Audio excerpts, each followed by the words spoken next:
17절에서 19절 말씀 우리 다 찾으셨으면 한 목소리로 함께 읽도록 하겠습니다. 시작. 우리 주 예수 그리스도의 하나님 영광의 아버지께서 지혜와 계시의 영을 너희에게 주사 하나님을 알게 하시고 너희 마음의 눈을 밝히사 그의 부르심의 소망이 무엇이며 성도 안에서 그 기업의 영광의 풍성함이 무엇이며 그의 힘의 위력으로 역사하심을 따라 믿는 우리에게 베푸신 능력의 지극히 크심이 어떠한 것을 너희로 알게 하시기를 구하노라. 아멘. 오늘 하나님께서 지혜와 계시의 영을 부어주시고 하나님을 알게 하시는 우리의 눈을 밝히시는 역사하심이 임하기를 주님의 이름으로 축원합니다.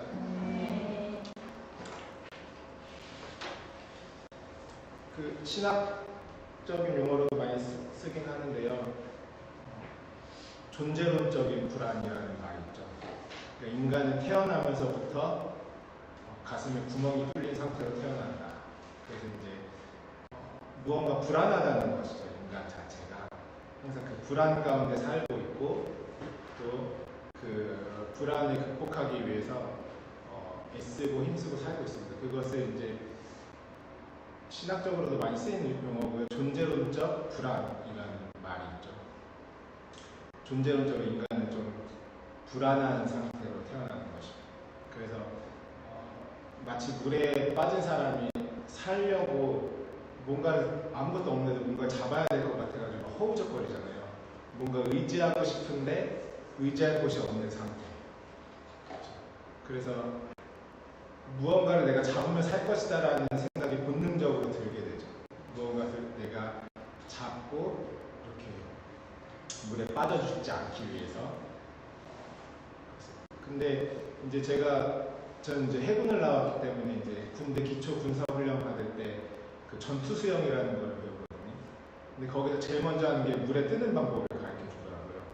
저는 수영을 잘 못하는데 가가지고 이제 레벨 테스트 제일 하위로 받고 하위 물들과 함께 이제 물에 뜨는 걸 배웠죠. 그래가지고 힘을 빼니까 뜨더라고요. 근데 그 힘 빼기까지가 우리 또 현정자님이 수영 잘하시는데 저는 뭐 아주 기초적이고 그래서 이제 수영 못하는 애들은 살기라도 해라 바다에 빠지고 그래서 가르쳐주는데 힘을 빼는 방법을 가르쳐주고 그다음에 힘이 빼니까 뜨더라고요. 근데 이제 힘 주고 막 발버둥 치면은 이제 물에 계속 빠져 들어가는 것이죠. 그것과 같이 인간은 원래 태어났을 때부터 그런 존재론적인 불안감이 있다는 것이.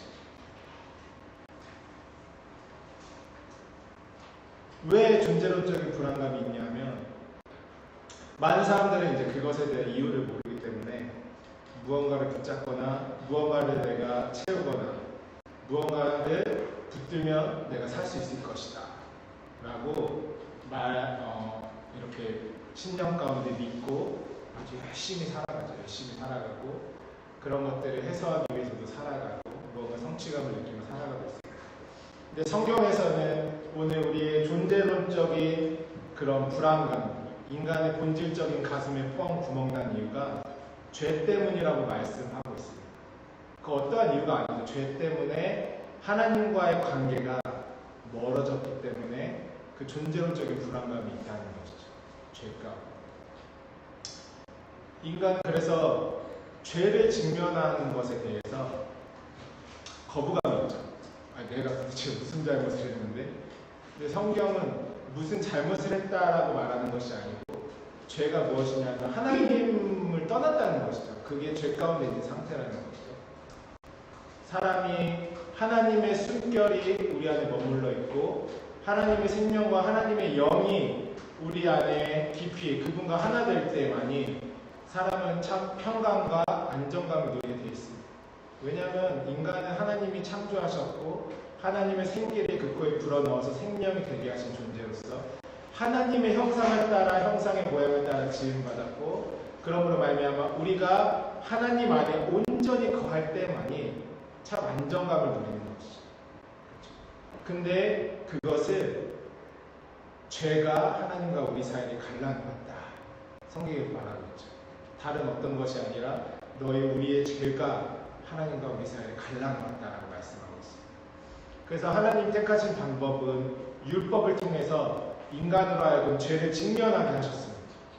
무엇이 너희로 하여금 이렇게 존재론적으로 불안하게 만들고 무엇인가를 해야 할 겁니다. 그래서 그런 존재론적인 불안감을 떨쳐내기 위해서 수많은 종교들이 생긴 거죠. 이 시간만 되면 한 번씩 여기 딱 이렇게 알리는 겁니다. 그렇죠? 그래가지고 아주 열심히 종교 생활을 하면 목숨 걸고 내가 힘받쳐 하면은 무언가 신으로부터 안도감을 얻고 구원을 받을 수 있을 것이다 하면서 막 극단적으로 종교 생활을 하죠. 육체를 치고 금욕을 하고, 금욕도 뭔가 절대적인 기준이 없어요. 자기에 맞는 스타일대로 자기가 추구하는 방식의 금욕과 절제와 이런 것들 하면서 열심히 살아갑니다. 그래서 하나님은 그런 인간에게 죄를 직면하게 하시는 하나님의 법을 우리에게 허락해 주신 율법이었죠. 그렇기 때문에 율법 안에서 어떻게 됐습니까? 아무리 열심히 무엇인가 해도, 아무리 열심히 살아도, 아무리 착하게 살아도 구원받을 수 없다는 것이죠. 그래서 인간은 본질적으로 자신이 알던 모르던 특별한 이유도 없는데 불안한 거예요. 내가 뭐 잘못한 것도 없고, 어쩌면 돈이 많은 사람도 집도 잘 갖춰놓고 왕으로서 왕궁에 살고 있어도 앉아서 불안한 것이죠. 돈을 많이 써놓고 내 평생 잘 먹고 잘 살자, 노후 대책까지 다 마련해놔도 앉아있으면 불안한 것이죠. 그 이유를 찾기 위해서 몸부림을 쳐도 이유를 찾을 수가 없죠. 불안한 거죠. 왜냐하면 하나님으로부터 떠나 있기 때문에 인간이 그렇게 불안한 존재예요. 그래서 성경에서는 하나님이 인간이 의뢰하고 있는 것이 무엇인지 정확하게 하나님께서 말씀하고 계십니다. 양식을 의뢰하기도 한다고 하죠. 양식을 의뢰하면 레위기서 26장 26절에 내가 너희 의뢰하는 양식을 끊을 때에, 너희가 의뢰하는 양식을 끊을 때에 열 여인이 한 화덕에서 너희 떡을 구워 저울에 달아주리니 너희가 먹어도 배부르지 아니하리라 말씀합니다. 그 다음에 자신이 쌓은 높은 성벽을 의뢰한다고 성경에서 말씀하고 있습니다. 저의 말이 아니라 하나님께서 하신 말씀이죠. 신명기 28장 52절에 그들이 전국에서 내 모든 성읍을 에워쌀 것이다. 네가 의뢰하는 바 높고 견고한 성벽을 다 헐며 내 하나님 여호와께서 내게 주시는 땅의 모든 성읍에서 너를 에워쌀 것이다 라고 말씀하고 계십니다. 그리고 인간이 의뢰하는 것, 애굽을 의뢰합니다. 세상의 권력을 의뢰하죠. 이제 열왕기 하 18장 말씀에 보시면 이제 내가 저 산을 갈 때 지팡이 애굽을 의뢰하도다. 사람이 그것을 의지하면 그 손에 찔려 들어가 있지라. 애굽 왕 바로는 물을 의뢰하는 자에게 이와 같으리라 라고 말씀하고 있습니다.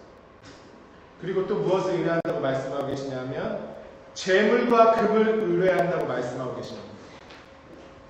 욥기서 내가 언제 금으로 내 소망을 삼고 정금더러 너는 내 의뢰하는 바라 하였던가 라고 말씀하고 있습니다. 그리고 성경에서 말씀하는 인간이 의뢰하는 것, 자신이 가진 지혜나 지식, 명철을 의지하기도 합니다. 잠언에 너는 마음을 다하여 여호와를 의뢰하고 내 명철을 의지하지 말라 말씀하고 계십니다. 또한 진실하지 못한 사람을 의뢰한다고 말씀하고 있습니다. 잠언 25장 19절에 보니까 환난 날에 진실치 못한 자를 의뢰하는 의뢰는 부서진 이와 위골된 발과 같으니라. 그 다음에 또 사람들이 허망한 것을 믿고 의뢰한다고 말씀하고 있습니다. 이사야서 30장 말씀에 이러므로 이스라엘의 거룩하신 자가 말씀하시되 너희가 마치 무너지게 된 높은 담이 불쑥 나와 경각간에 호련히 무너진 것 같게 하리라 하셨은즉 그가 이 나라를 회파하시되 토기자기가 그릇을 회파함같이 아낌없이 파쇄하시리니 그 조각 중에서 아궁이에서 불을 취하거나 무릉덩이에서 물을 뜰 것도 얻지 못하리라 말씀하고 계십니다. 그 다음에 인간이 의뢰하는 것, 우상을 의뢰하죠. 우상. 조각한 우상을 의뢰하며 부어 만든 우상을 향하여 너희는 우리의 신이라 하는 자는 물리침을 받아 크게 수치를 당하리라 말씀하고 있어요. 또 군사를 의뢰하기도 합니다. 자신의 군사, 힘. 호세아서에 너는 악을 밭 갈아 죄를 거두고 거짓 열매를 먹었나니 이는 내가 길과 내 용사의 많음을 의뢰하였습니다. 말씀하고 있습니다. 마지막으로 자신을 의뢰합니다. 나를 의뢰하죠. 고린도서 1장 9절에 우리 마음에 사형 선고를 받은 줄 알았으니 이는 우리로 자기를 의뢰하지 말고 오직 죽은 자를 다시 살리시는 하나님을 의뢰하게 하려 하십니다. 잠시 있다가 없어질 것들은 영원하지 못합니다. 그것을 우리가 사용할 수는 있지만 그것을 무한 신뢰하며 사는 사람은 결국에는 영원한 평강을 얻지 못합니다. 그 존재적 불안감에서 벗어날 수가 없습니다. 하지만 인간은 계속해서 이런 허망한 것들을 의지하며 살아갑니다.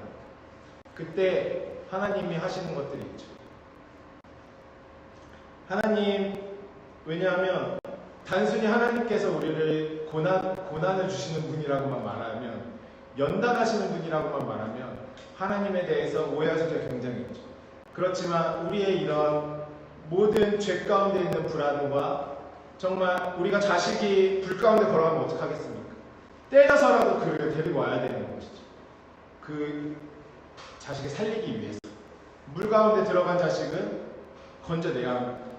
힘이 안 빠지면 때려서라도 힘을 빼서 그것을 빼내야 되는 거죠. 살리기 위해서 그런 거죠. 하나님께서 우리를 살리시기 위해서 하시는 방법들이 있다는 것이죠. 우리 같이 시편 105편 18절 말씀 함께 보겠습니다. 시편 105편 18절 말씀.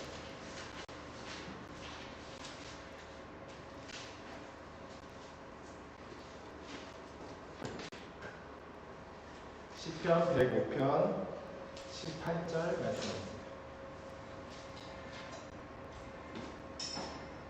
17절부터 한번 읽어볼까요? 17절, 18절 읽어보겠습니다. 시작. 그가 한 사람을 앞서 보내셨으며 요셉이 종으로 팔렸도다. 그 발은 착고를 차고 그의 몸은 쇠사슬에 매였으니 라고 말씀하고 계십니다.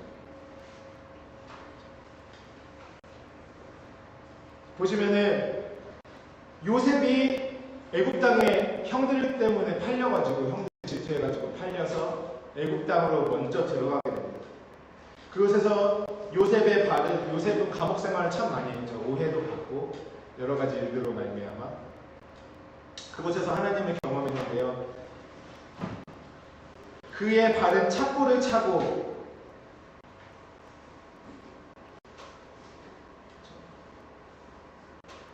개역 한글을 보면 그의 발이 착고에 상하여 그 몸이 쇠사슬에 매였음이라고 말하고 있습니다. 그래서 여기서 상하였다. 개역 지금 개정에서는 착고를 찼다로 나와 있는데 원래는 상했다라는 뜻이죠. 근데 이 상하였다가 히브리어로 인누라는 말인데 원형으로 보시면 아나라는 말입니다. 이거는 기억하시면 굉장히 좋은 말씀인데요. 아나라는 뜻이에요. 착고로 인해 상했다는 것은 원래 뜻이 뭐냐면 굴복당하다, 내려지다, 낮춰지다, 오만한 콧대를 꺾다, 이런 의미가 있어요. 그렇죠? 그를 낮추시기 위해서, 그를 겸손케 하시기 위해서, 그의 콧대를 꺾기 위해서 발에 고리를 채웠다는 거죠. 쇠사슬을. 그리고 매였다. 쇠사슬에 매였으니, 이 말씀은 바라는 뜻인데 원래 원형을 보시면 보라는 뜻입니다. 보. 들어오다 라는 뜻입니다. 들어오다. 뭐냐면 쇠가 몸에 들어왔다는 뜻이에요. 직역하면. 그러니까 요셉을 겸손하게 낮추시기 위해서 그 하나님이 허락하신 쇠가 요셉의 몸에 지금 들어온 상태인 거죠. 왜 그랬을까요? 19절에 곧 여호와의 말씀이 응할 때까지라 그의 말씀이 그를 단련하였도다 라고 말씀하고 계십니다. 응하다. 이것도 똑같은 어근입니다. 응하다. 매었다라 응하다랑 똑같이 히브리어로는 보라는 뜻에서 나왔습니다. 뭐냐면은 그의 말씀이 들어오기까지. 그렇죠? 예전에도 한번 말씀드린 우리가 백신을 맞지 않습니까? 쇠가 몸에 들어와가지고 그 영양분을 몸에 백신 그것을 몸에 넣는 것처럼 하나님의 말씀이 들어오게 하기 위해서 첫 번째로 그를 낮추시고 그 다음에 쇠가 몸에 들어가게 하셔가지고 그에게 말씀이 응하게 하신다는 것이죠. 하나님께서 시편 66편 10절부터 12절 말씀을 보시면 하나님이여 주께서 우리를 시험하시되 우리를 단련하시기를 은을 단련함 같이 하셨으며 우리를 끌어 그물에 들게 하시며 어려운 짐을 우리 허리에 두셨으며 사람들로 우리 머리 위로 타고 가게 하셨나이다. 우리가 불과 물을 통과하더니 주께서 우리를 끌어내사 풍부한 곳에 들이셨나이다 라고 말씀하고 계십니다. 그러니까 하나님이 한 영혼을 살리시고 하나님께로 인도하시기 위해서 첫 번째로 하시는 것이 무엇입니까? 방금 말씀에 그물에 들게 하시는데 그물에 들면 어떻게 합니까? 물고기가 막 나가려고 발버둥을 치죠. 근데 절대 빠져나갈 수 없어요. 하나님이 한번 손안에 딱 들기 시작하면 우리 하나님의 손안에 딱 드니까 어떻게 됐습니까? 한솔자매가 주님께 돌아왔죠. 그 그물 가운데 하나님이 손대시기 시작하면 어떡합니까? 빠져나갈 수가 없는 것이죠. 그래서 첫 번째로 그물에 들게 하신다. 그 다음에 두 번째 어려운 짐을 우리 허리에 두신다. 많은 환경 가운데 갑자기 내 힘으로 돌파할 수 없는 어려운 상황들이 내 앞에 막 이렇게 산적해 있죠. 그리고 사람들로 우리 머리 위로 타고 가게 하시고 그러니까 아주 그냥 인간 관계가 갑자기 막 어떤 사람이 막 나한테 갑질을 하기 시작하고 막 내 자존감이 무너지는데 내가 막 참아야 되는 상황도 오고 그러니까 사람들로 말미암은 연단들이 나한테 오게 되죠. 그리고 마지막으로 불과 물을 통과하게 하시면서 걸러내십니다. 물에서 하나님으로 말미암지 않은 건 다 물 안에 잠기게 하시고 그 다음에 불 가운데서 어떻게 다 태워지게 하시죠. 하나님으로 오지 않은 것들, 세상의 가치들을 그렇게 무너뜨리십니다.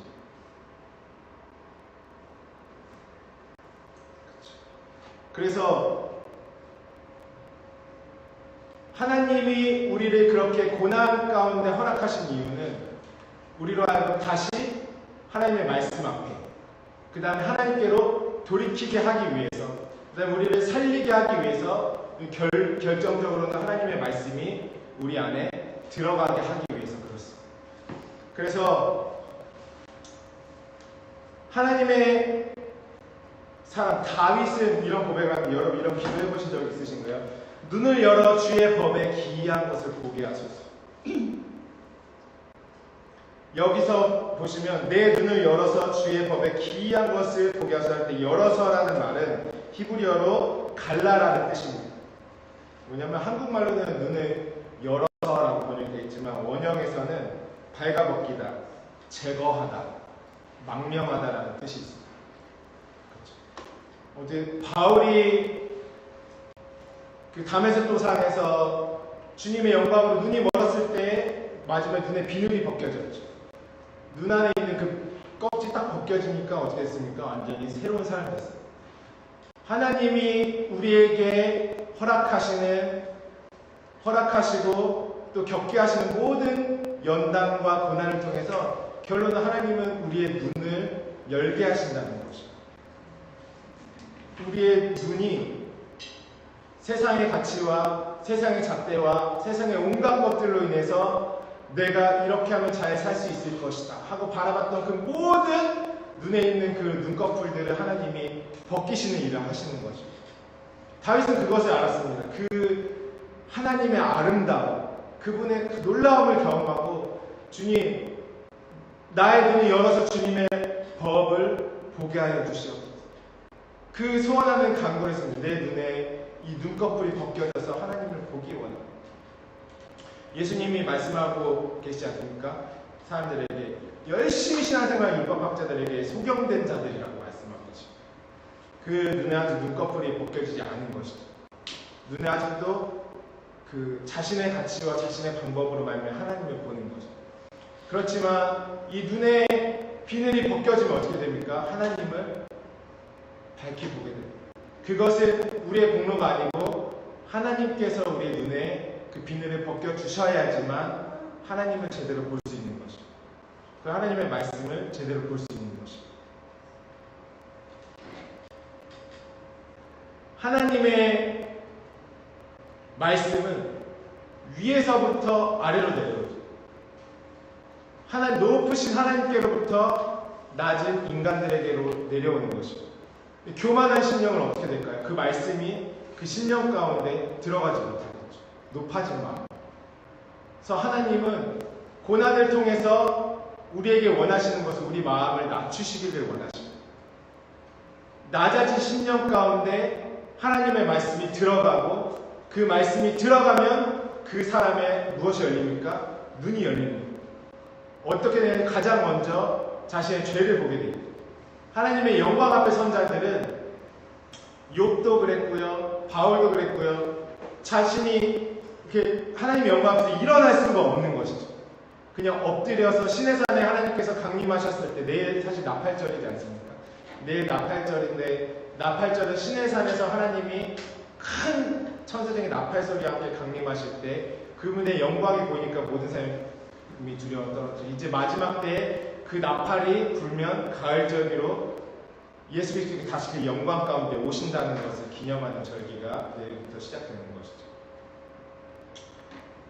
그것처럼 하나님의 영광 앞에 선 자들은 가장 먼저 무엇이 보이냐면 하나님의 영광도 보지만 자신의 죄를 보게 됩니다. 그래서 예수님께서 베드로가 고기 잡고 있는데 계속 그물에 고기가 안 잡히자 예수님이 반대편에 그물을 내려라. 예수님 말씀에 순종해서 그물을 내렸는데 배에 가득 차서 배가 잠길 정도로 고기를 가득 얻으면서 베드로가 보인 반응이 무엇인가요? 가장 먼저 주님 앞에 납작 엎드려서 나를 떠나소서, 나는 죄인이로소이다, 이 고백을 탁 합니다. 그러니까 참 하나님의 영광과 그 절대자 앞에 우리가 섰을 때는 저절로 나는 죄인입니다. 어떻게 돼? 낮아진 심령. 내가 이쪽으로 보기 항상 내가 했던 방법대로 했는데 안 됐는데 하나님이신 그분께서 오셔서 명령하신 대로 했더니 된 거죠. 그러니까 평생을 그걸로 밥벌이 했던 어부였던 베드로도 자신이 의뢰했던 자신의 생각에 그 자리에서 그냥 깨어지고 전혀 모르는 분이 갑자기 그 일을 그러니까 바로 엎드려서 주여 나는 죄인으로서이다, 나를 떠나소서, 이 고백을 합니다.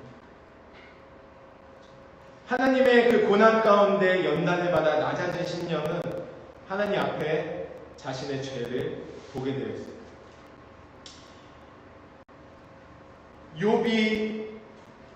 욥기서 42장 5절에서 6절 말씀에 내가 주께 대하여 귀로 듣기만 하였사오니 이제는 눈으로 주를 배움나이다 라고 고백합니다. 이 고백하기에 앞서서 자신이 얼마나 보잘것없는 자인지, 욥만큼 연단을 받은 사람이 있을까요? 고난을 겪어본 사람.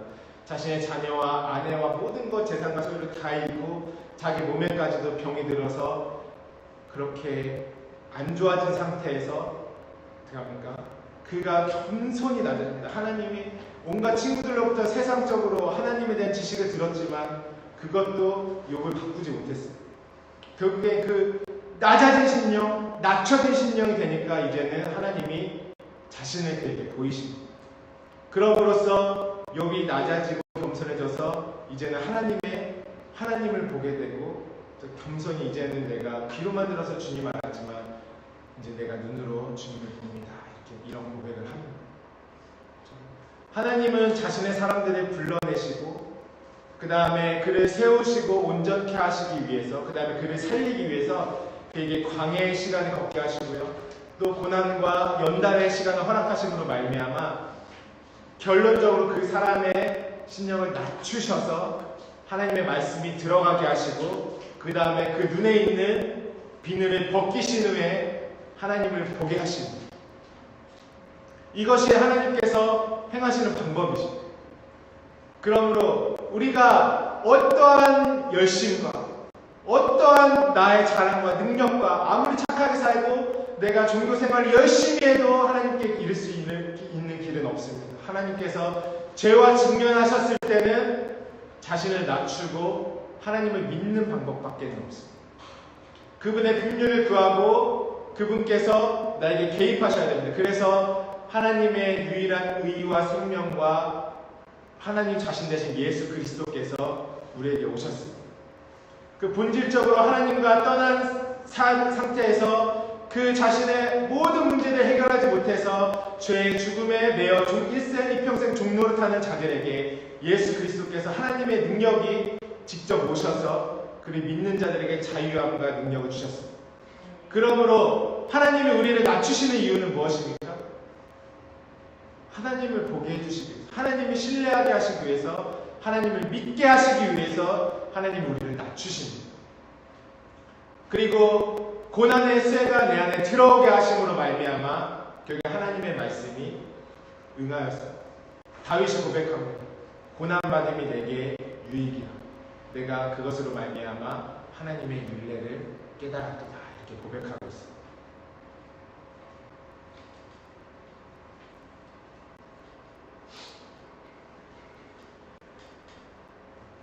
오늘 본문 말씀처럼 저와 사랑하는 우리 교회 모든 가족들 위해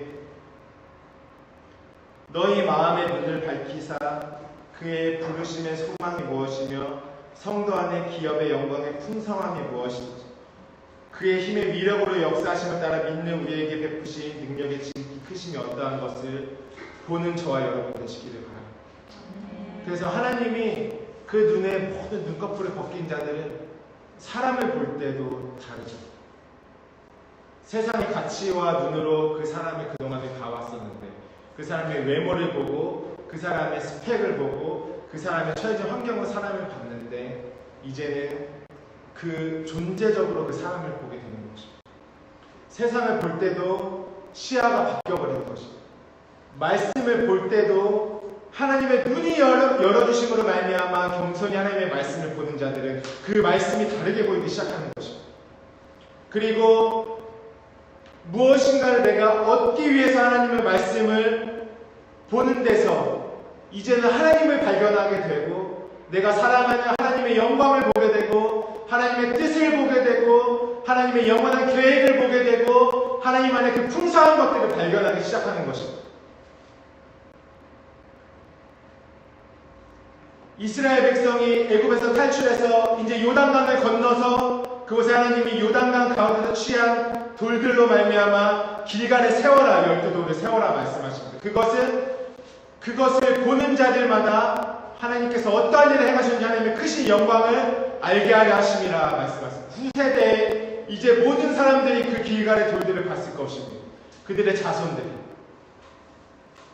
그렇지만 그 길갈의 그 돌을 보는 모든 눈들은 달랐습니다. 하나님이 나에게도 어떠한 일을 행하실 것인지를 보지 못했습니다.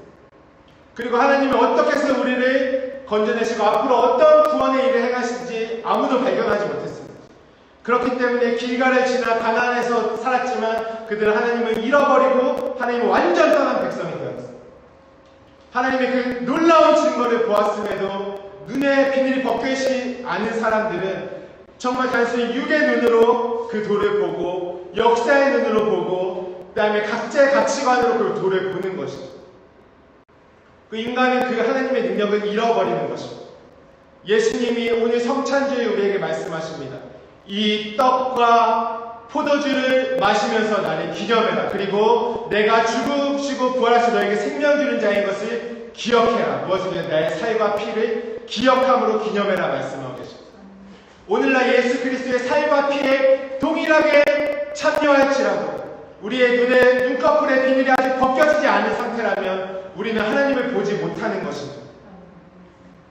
간당간당하게 불가운데 구원을 얻은 자일지 모르지만 구원 얻었다 할지라도 여전히 내 안에 눈꺼풀이 벗겨지지 않은 사람은 여전히 세상 가치로 자신의 삶을 운영해가며 살 것입니다.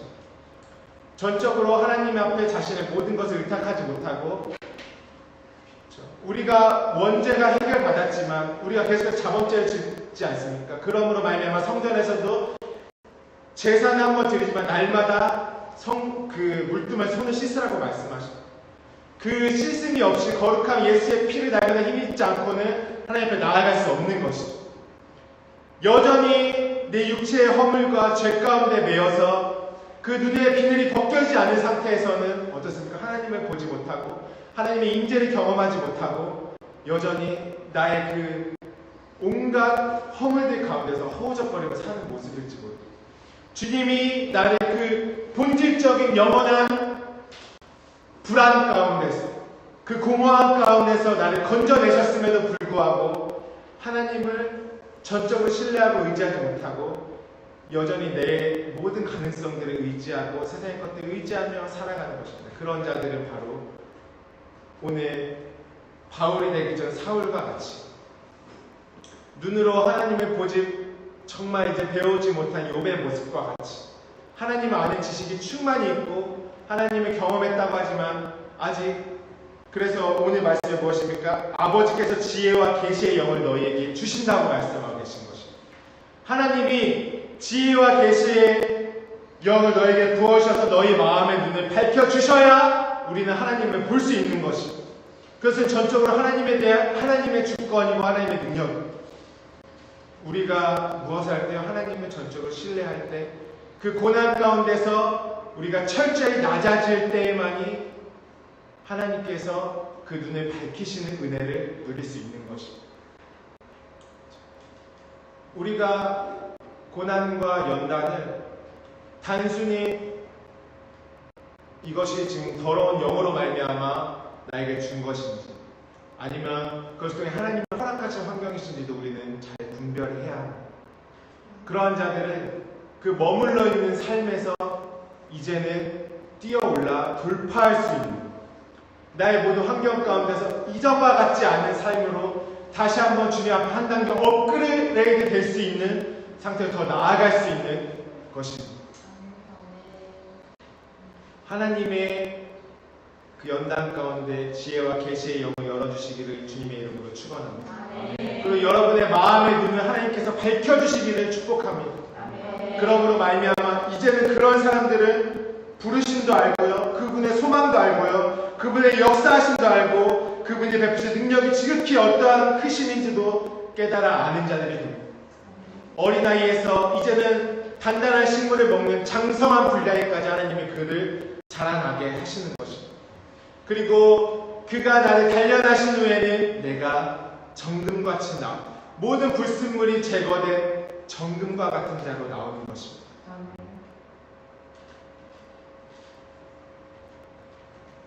이것이 하나님께서 우리에게 행하시는 복된 일들입니다. 하나님의 그 코스죠, 훈련 과정. 그래서 하나님의 연단 받은 자들은 그분의 능력으로 모든 지각의 분별하심을 받는다라고 성경이 말씀하고 계십니다. 오늘 여러분 다윗과 같은 기도를 한번 드려보시지 않으시겠습니까? 주님, 이제는 내 눈을 밝혀주시옵소서. 내 눈을 열어주시옵소서. 내 눈에 있는 비늘을 벗겨주시옵소서. 그래서 하나님을 좀 보게 하여 주시옵소서. 하나님의 영광을 보게 하여 주시옵소서. 하나님의 말씀을 내 눈으로 보게 하는 게 아니라 하나님의 지혜와 계시의 영으로 보게 하여 주시옵소서. 그 사람은, 그래서 하나님의 아름다움을 경험한 사람은 하나님을 떠날 수 없는 것입니다. 어떠한 상황과 위기 환경 가운데서도 하나님 한 분만을 의지하는 것입니다. 이것이 제 이번 주 한 주의 기도 제목이었습니다. 하나님, 저에게 지혜와 계시의 영을 주셔서 하나님을 보게 하여 주십시오.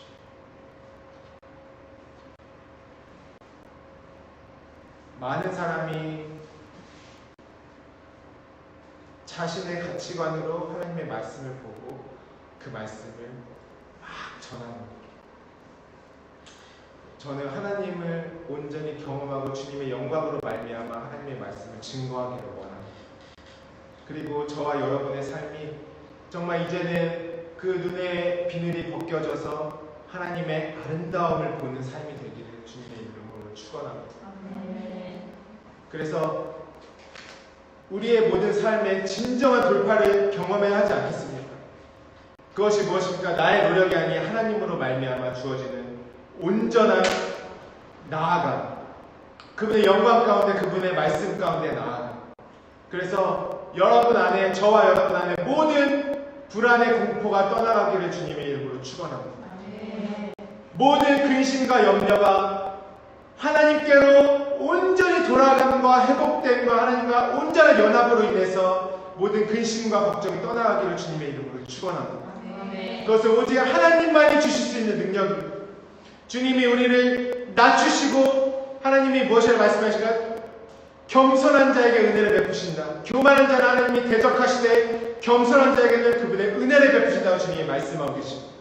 그러므로 할 수만 있으면 바울이 너희가 할 수만 있으면 나와 같이 되기를 원한다라는 고백처럼 저는 할 수만 있으면 우리가 의뢰하는 것들이 끊어지기를 주님 앞에 간구합니다. 오직 하나님만 신뢰하고 하나님만 의지하는 자들이 될 수 있도록, 그래서 정말 하나님 앞에 돌아가서 하나님이 공급해 주시는 것이 무엇인지, 하나님이 전부된 삶이 무엇인지 경험할 수 있도록, 그리고 우리의 모든 눈의 눈꺼풀이 비늘이 벗겨져서 하나님의 영광을 볼 수 있는 자리로 나아갈 수 있도록 저는 기도하며 나아갑니다. 오늘 우리 함께 기도하시지 않으시겠습니까? 하나님의 영광을 보기 원합니다. 주님, 나에게 지혜와 계시의 영을 부어주시고 내 마음의 눈을 밝혀주십시오. 더 이상 이 자리에 머물러 있지 않고 하나님의 영광을 보는 자리로 나아갈 수 있도록 도와주십시오. 그리고 하나님의 그 놀라우신 연단과 그 고난의 과정을 통해서 나의 모든 것들이 낮아지게 하여 주십시오. 그리고 하나님의 말씀이 응할 때까지, 하나님의 뜻과 계획이 응할 때까지. 여러분, 요셉은 자신의 삶이 개인의 삶이었습니다. 하지만 그 개인의 삶의 고난은 그 모든 민족의 구원으로 이어졌습니다. 하나님, 여러분, 우리가 정말 작은 자를 생각할지 모르지만 우리 한 사람의 온전한 변화됨이, 그 사람에게 주시는 그 말씀에 응하여짐이 여러분 열방을 구원하는 빛이 되는 것입니다.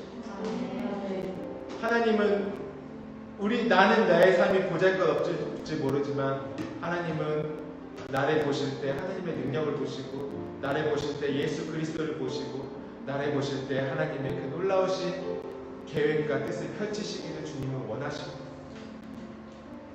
오늘 아까 서두에 말씀했던 내가 의지하고 의뢰하고 있는 곳에서 이제 완전히 하나님만을 의지하는 자들로 변화되시기를 주님의 이름으로 축복합니다. 그 순전한, 그 아름다운, 그 깨끗한 영성을 회복하시기를 주님의 이름으로 축원합니다. 우리 함께 기도하며 나아가실 때 주님, 내 눈이 열리기를 원합니다. 주님, 내 눈에 눈꺼풀에 이 비늘이 좀 벗겨지기를 원합니다. 주님, 세상의 가치들이 내 안에 좀 벗어지기를 원합니다. 주님, 그리고 당신의 아름다움을 보기를 원합니다. 주님, 나의 눈을 열어주십시오.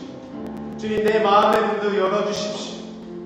주님, 나를 겸손히 낮춰주셔서 주님의 말씀이 내 안에 응하여지도록 역사하여 주십시오. 이 시간에 우리 한 목소리로 주님 앞에 기도하며 나아가도록 하겠습니다. 하나님, 전적인 주님의 은혜입니다. 우리를 만들어 가시는 그 과정은 전적인 하나님의 섭리입니다. 하나님, 나의 모든 힘이 빠지기를 원합니다. 하나님 앞에서 정말 힘주고 살았던 나의 모습이 주님, 세상의 힘들이 빠지고 하나님의 능력이 거하는 처소로 변화되기를 원합니다. 주님, 우리에게 지혜와 계시의 영을 부어주셔서 하나님을 보게 하여 주시옵소서. 하나님 아버지, 우리 마음의 눈을 밝혀주시옵소서. 아버지 하나님, 내 안에 하나님의 말씀이 응하여지기를 원합니다. 하나님의 말씀이 주님 귀로만 듣지 않게 하시고 내 삶에 이루어지는 주의 말씀이 되게 하여 주시옵소서. 하나님, 내가 아침에 일어나서 오늘은 내 삶을 어떻게 하게 유택하게 하실 말씀을 주실 것인가. 주님, 단순히 우리가 그날의 간식을 먹듯이 하나님의 말씀을 취하지 않게 하여 주시옵소서.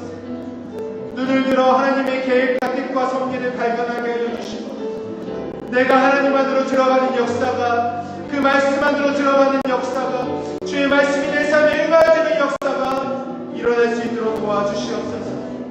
하나님, 도와주시옵소서. 주님, 그렇지 않고선 우리는 여전히 똑같은 모습으로 살아갈 것입니다. 주님, 이제는 우리가 한 단계 나아가 돌파하는 역사를 보기를 원합니다. 하나님, 그래서 하나님께서 우리를 통해서 아버지가 펼치신 일들을 보기 원하고, 하나님 오실 나라를 보기 원하고, 주의 그 영광을 보기 원하고, 하나님이 나에게 허락하신 직업들을 보기 원하고, 주님의 부르심을 보기 원하고, 그 영원하신 가운데 우리 가운데 들어가기를 원하오니 하나님 역사하여 주시옵소서. 아버지 역사하여 주시옵소서. 아버지 역사하여 주시옵소서. 이 시간 모든 심령들이 어루만져 주시옵시고 주님 인도하여 주시옵소서. 주님 도와주시옵소서. 주님 도와주시옵소서. 우리가 회개하는 것은 지옥을 경험하는 것이 아니고 우리로 하여금 천국을 경험하도록 합니다. 그래서 회개하라 천국이 가까이 왔느니라 말씀하고 있습니다. 나는 나의 죄와 허물을 하나님이 열어주신 눈으로 정확히 진단할 수 있습니다.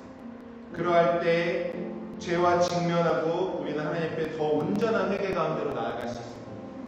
그 온전한 회개는 무엇입니까? 단순히 내가 뉘우치는 것이 회개가 아닙니다. 아무리 울고 불고 마음이 시원함을 얻을지라도 내 삶이 180도 돌아가지 않는 그것은 온전한 회개가 아닙니다. 그러므로 말미암아 도마는 예수님을 팔고도 뉘우쳤습니다. 뉘우쳐서 그것 때문에 후회했지만 그는 자신의 힘으로 자신의 생명을 끊고 말았습니다. 왜냐? 온전한 회개, 돌이킴이 없었습니다. 아무리 뉘우치고 100번 뉘우치고 1000번 뉘우쳐도 돌이키지 않으면 그것은 회개가 아닌 것입니다. 그리고 회개는 무엇입니까? 베드로와 같이 예수님을 3번 부인하고 저주하면서 부인했을지라도 다시 돌이켜 주님께로 돌아가는 것입니다. 탕자가 모든 짐을 다 싸서 아버지에게 받은 돈을 가지고 나가서 흥청망청 썼지만 그는 다시 아버지 집으로 돌아갔습니다. 아버지의 품으로 돌아갔습니다. 우리 다 하나님으로부터 나와서 하나님 없이 살던 자들 아닙니다. 근데 이제는 하나님께로 다시 돌아간 자들. 어떻게 하나님의 고난과 연단 가운데 우리 심령이 낮아졌고 그 가운데 하나님은 쇠를 넣으셔서 우리한테 말씀을 집어넣어 주셨습니다. 그러고 말미암아 살아나게 된 거죠. 온전한 회개 가운데로 성경 말씀하고 있습니다. 회개의 온전한 열매를 맺어라 라고 말씀하고 계십니다. 같이 이 시간 기도하실 때 주님, 우리가 주님께로 돌이키지 않으시겠습니까? 우리의 방향을 완전히 선회해서 주님께로 달려가고 다시 주님께로 고정되고 다시 하나님의 그 놀라우신 품속으로 들어가지 않으시겠습니까?